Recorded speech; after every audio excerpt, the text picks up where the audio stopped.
साथ आज इस चर्चा में शामिल हो रहे हैं भारतीय जनता पार्टी के नेता श्रीकांत शर्मा साहब। स्टूडियो में मौजूद हैं भारत पाक रिश्तों के विशेषज्ञ प्रोफेसर सुधीर सिंह, और साथ ही हमारे साथ जुड़ रहे हैं रक्षा मामलों के जानकार भरत वर्मा जी और कांग्रेस प्रवक्ता मीम अफजल साहब। और सबसे पहले आइए मीम अफजल साहब से ही समझ लें कि मौजूदा स्थितियों में, खैर खुर्शीद साहब तो ये कह रहे हैं कि ना हाँ कहने का टाइम है ना कहने का टाइम है अभी कि बातचीत आगे जारी रखनी चाहिए या नहीं, लेकिन समझ क्या बन रही है इस तरह की घटनाओं के बाद? जनवरी की घटना, शहीदों का सिर काट लिया गया, माफ कीजिए, हमारे लोगों को शहीद कर दिया गया, उनके सिर काट लिए गए, बर्बरता के साथ उनकी हत्या हुई, और अब एक बार फिर वही दिखाया गया। हमारा रवैया यह होता है कि पहले हम कहते हैं कि वो उनकी यूनिफॉर्म में कुछ लोग थे। क्या दिखाता है ये? देखिए, आज एंटोनी जी का जो बयान दोबारा आज पार्लियामेंट में हुआ है, उसके अंदर बहुत क्लियरली लिखा हुआ है कि अगर पाकिस्तान ने अपने रवैये में तब्दीली नहीं की तो इसका सीधा असर जो है वो एलओसी पर और हमारे ताल्लुकात पर पड़ेगा। डिप्लोमेसी में एक जबान का इस्तेमाल किया जाता है, और उस जबान के इस्तेमाल को अगर आप देखें तो मैं ये कहूँगा, चूंकि मैं डिप्लोमेट भी रहा हूँ और ये जिम्मेदारी मैंने 5 साल तक निभाई है, तो मैं कह सकता हूँ कि इससे ज्यादा सख्त बात नहीं कही जा सकती। इस स्टेज पर यह कहना कि बातचीत नहीं करेंगे, ये कहना कि बातचीत करेंगे, मेरा ख्याल है इसकी जरूरत नहीं है। डिफेंस मिनिस्टर का बयान है, उसके बाद सलमान खुर्शीद साहब ने जो बयान दिया है वो काफी है पाकिस्तान को ये समझने के लिए कि भारत इस वक्त किस मूड में है। कड़े शब्दों में निंदा करना और ये कहना कि हम अब फैसला करेंगे कि हमें क्या करना है, यही अपने आप में बहुत तल्ख प्रतिक्रिया है। क्या ऐसा समझा जाए, क्या ये वाकई इतनी प्रतिक्रिया को, फिलहाल जो देश का मूड है और देश के साथ जो किया गया है पाकिस्तान की तरफ से, क्या ये सिर्फ फिलहाल लोगों को सांत्वना दे सकता है? श्रीकांत शर्मा साहब। देखिए, सरकार नेतृत्व विहीन है, सरकार असमंजस में है, सरकार देश की जनता का विश्वास खो चुकी है, सहयोगी दल सरकार को छोड़ छोड़कर भाग रहे हैं, सरकार का नेतृत्व भ्रष्टाचार में संलिप्त है, और इसलिए आत्मविश्वास सरकार का डगमगा गया है, और इसलिए गलती पर गलती सरकार कर रही है। आपस में समन्वय की कमी है। गृह मंत्रालय क्या कर रहा है, डिफेंस मिनिस्ट्री क्या कर रही है, प्रधानमंत्री कार्यालय क्या कर रहा है, 10 जनपद पर क्या हो रहा है। कांग्रेस भाजपा की आलोचना करते करते कहीं न कहीं इस देश की विदेश नीति के ट्रैक से हट चुकी है, और आज हालात ये है कि इस देश का विदेश मंत्री बाहर जाता है तो किसी दूसरे मुल्क के यूएन में भाषण दे देता है। इस देश का गृह मंत्री जब पाकिस्तान को डोजियर भेजता है तो उसमें गलत नाम डाल देता है, और अब तो हद हो गई। कल इस देश का रक्षा मंत्री इस तरह से बयान दे रहे थे कि जैसे वो पाकिस्तान के रक्षा मंत्री हों। आखिर क्या मजबूरी है गवर्नमेंट ऑफ इंडिया की कि पाकिस्तान को क्लीन चिट दी जाती है? इस देश में कोई आतंकवादी घटना होती है तो कांग्रेस के बड़े प्रवक्ता और नेता कहीं ना कहीं जो आतंकवादी संगठन है पाकिस्तान के, उनको खुली छूट देते हैं, उनको कहीं ना कहीं क्लीन चिट देते हैं। लेकिन हमारे देश के डिफेंस मिनिस्टर कल की घटना पर पाकिस्तानी सेना को क्लीन चिट देना बड़ी शर्म की बात है, और इसीलिए हमने जोर शोर से इस मुद्दे को संसद में उठाया, और आज सरकार ने अपनी भूल को सुधारा। ये लोकतंत्र की जीत है, देश की जनता की जीत है। सरकार को इन सब चीजों से सबक लेना चाहिए, और पाकिस्तान को पाकिस्तान की भाषा में जवाब देने की जरूरत है। गोपीनाथ मुंडे साहब को फिर इसका ध्यान रखना चाहिए था कि वो इसको आतंकी हमला ना कहें। कम से कम अगर असमंजस सरकार में है, पसोपेश है, एक दुविधा है और भ्रष्टाचार के चलते एक अजब सी मनोस्थिति है जिसकी आप हवाला जिसका दे रहे हैं, तो कम से कम विपक्ष को यह ध्यान रखना चाहिए कि उसको क्या कहना है। बहरहाल ये सुधीर साहब, एक नजरिया यह है कि किसी भी सूरत में बातचीत जारी रहनी चाहिए। शायद ये जो मंतव्य है यही दिखा रहा है कि फिलहाल ये ना कहा जाए कि हम बातचीत जारी रखेंगे क्योंकि देश का मूड वो नहीं है, लेकिन प्रकारांतर से शायद यही कहा जा रहा है कि ये अभी फौरन कहना ठीक नहीं होगा कि हम रुकें या बातचीत जारी रहे। आपको क्या लगता है, सही क्या होगा? देखिए, बातचीत बंद करना तो ठीक नहीं है।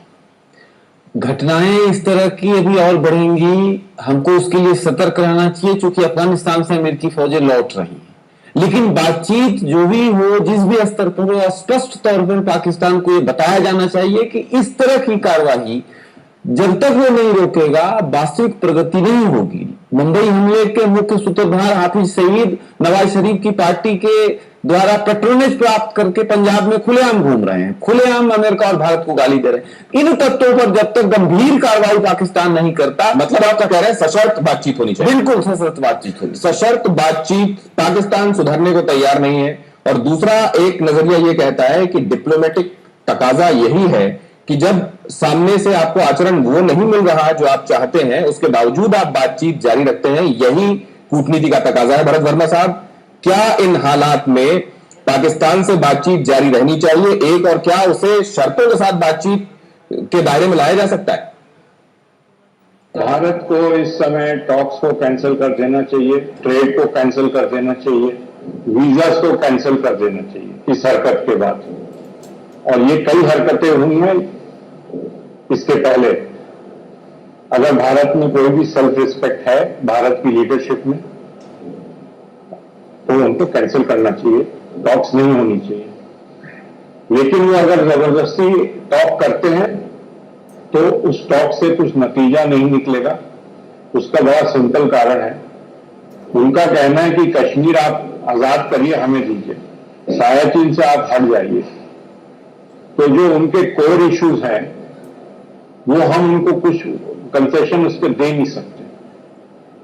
और हमारे जो कोर इश्यूज हैं कि जो माइनॉरिटीज को वहां से पलायन हो रहा है, उनका कन्वर्जन हो रहा है, जबरदस्ती इस्लाम में बियर्डिंग हो रही है सरदारों की, और अब वो शियाज की मारकाट कर रहे हैं, वो हमारे कोर इश्यूज हैं। क्योंकि हमारे यहाँ मिक्स पॉपुलेशन है, हम नहीं चाहते हैं कि इस तरह के तनाव कहीं बढ़े।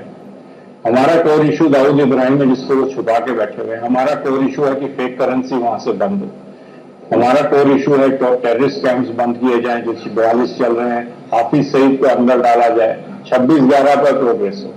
तो उनके और हमारे कोर इश्यूज में कोई तालमेल है ही नहीं। तो बातचीत करके क्या होगा? 65 साल से बातचीत कर रहे हैं, आपके पास कुछ और करने की रणनीति नहीं है, तो इसलिए आप बातचीत का ही पैगाम लेके घूमते रहते हैं इस देश में। और मजे की बात यह है कि पाकिस्तान के अंदर जो पीस कॉन्स्टिट्यूएंसी जिसको बोला जाता है वो बहुत छोटी सी है, अगर वहां पीस कॉन्स्टिट्यूएंसी है। लेकिन भारत के अंदर पाकिस्तान की पीस कॉन्स्टिट्यूएंसी बहुत बड़ी है, और इसके कारण ये एक तरफा रिलेशनशिप चलाने की कोशिश करी जा रही है। ये एक और बात जो देखने को मिली कि वाकई ये कंफ्यूज्ड स्टेट जैसा बिहेवियर है। रक्षा मंत्री ने 2 दिन में 3 तरह के बयान दे डाले। इससे इस तरीके से अपनी बातों को बदलने से इंटरनेशनल फ्रेटर्निटी में, सेना में, आम जनता में क्या संदेश जाएगा मीम साहब? देखिए, जब कुछ चीज सामने आती है, रात को 4 बजे घटना हुई है, सुबह को सारा अखबारों में भी आ गया, टेलीविजन पर भी आ गया, और 3 बजे तक ये बयान दिया गया। तो इसमें कहीं जो इंफॉर्मेशन उस वक्त तक अवेलेबल थी, आप जानते हैं कि जब इस तरह की कोई घटना होती है तो उस घटना के अंदर हमेशा इस बात का ध्यान रखा जाता है कि कोई ऐसी बात ना हो जो हमारे इंफॉर्मेशन की बुनियाद पर कहीं गलत साबित ना हो जाए। तो हमें जो इंफॉर्मेशन उस वक्त तक मिली रक्षा मंत्री को, उन्होंने और एंटोनी जी के बारे में तो आप जानते हैं कि वो पूरा साफ गो और एकदम एक अलग छवि के आदमी है।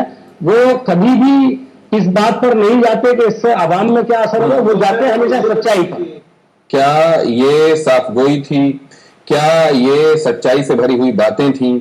और क्या जिम्मेदारी के सौदे में बैठे हुए व्यक्ति को बगैर पूरी जानकारियां इकट्ठा किए कुछ कह देना चाहिए, उस पर कोई स्टेटमेंट देना चाहिए? ये एक अलग मुद्दा है। लेकिन सुधीर साहब, आपने कहा सशर्त बातचीत होनी चाहिए। मुख्तलिफ मुद्दे हैं दोनों ही देशों के बीच। हम जिसको समझते हैं कि हमारा ये मुख्य मुद्दा है, उनकी निगाहों में उसके अलावा उसके इतर कोई मुद्दा है जिसको वो चाहते हैं कि सुलझा दिया जाए। शर्तों के साथ बातचीत हो सकती है क्या? देखिए, बातचीत में कई एक मुद्दे ऐसे हैं जिसमें काफी विस्तार से बढ़ा जा सकता है, जैसे कि ट्रेड का मामला है, जैसे कि पीपुल टू पीपुल कांटेक्ट का मामला है, जैसे कि अफगानिस्तान के रास्ते से तुर्कमेनिस्तान से गैस लाना है, ईरान से तेल लाना है। इन बातों पर बढ़ा जा सकता है, लेकिन साफ शब्दों में, बड़े ही साफ शब्दों में उनको कहा जा सकता है कि भाई इस पर असली प्रगति तब होगी जब आप आतंकवाद के खिलाफ लड़ते हुए सही में दिखोगे। क्योंकि भारत सरकार के पास इसका इनपुट होगा, तो तो अगर वो सशक्त बातचीत इस तरह से हो, चूंकि बात अगर हम नहीं करेंगे तो अंतर्राष्ट्रीय समुदाय में हो सकता है ये फीलिंग हो कि हम ज्यादती कर रहे हैं और ऐसे ही हम साउथ एशिया में बदनाम है कि हम दादागिरी कर रहे हैं। तो हमको मिलाज के चलना होगा और इसके लिए बातचीत उस लिहाज से भी जरूरी है। हम इस सब के बावजूद कि चाइना जो करता है हम उसको टॉलरेट कर रहे हैं, हमारे दूसरे पड़ोसी हमारे साथ जो कर रहे हैं उसको हम आवश्यकता से ज्यादा आगे बढ़कर उसको टॉलरेट कर रहे हैं। क्या इसके बावजूद ये छवि जा रही है लोगों के बीच में कि कहीं दादागिरी भी हो रही है भारत देश की तरफ से? दक्षिण एशिया के देशों में अगर आप देखेंगे तो ये एक फीलिंग है और चाइना इसको एक्सप्लॉइट कर रहा है। जैसे श्रीलंका के मामले में देख लीजिए, अब तो भूटान तक बात आ गई है, नेपाल चीन के कब्जे में ऑलमोस्ट चला जा चुका है, पाकिस्तान तो उसका ऑल वेदर फ्रेंड ही है, इस बांग्लादेश से भी उसकी काफी अच्छी ताल्लुकात है, बर्मा में भी चीन आके बैठ चुका है। तो कहीं ना कहीं हमारी भी थोड़ी सी नीतियों में गलतियां रही हैं जो चीन को स्पेस मिलता है, हम स्पेस देते हैं तब वो आते हैं। तो हमको इसका ध्यान रखना चाहिए कि छोटे छोटे देशों को हम इस तरह से व्यवहार करें कि हमारे साथ व्यवहार बराबर करें और हमारे राष्ट्रीय नीतियों का, राष्ट्रीय हितों का एक सामंजस्य उनकी नीतियों के साथ हो सके। पाकिस्तान को छोड़ करके और छोटे देशों के साथ मुझे लगता है ये सही होगा।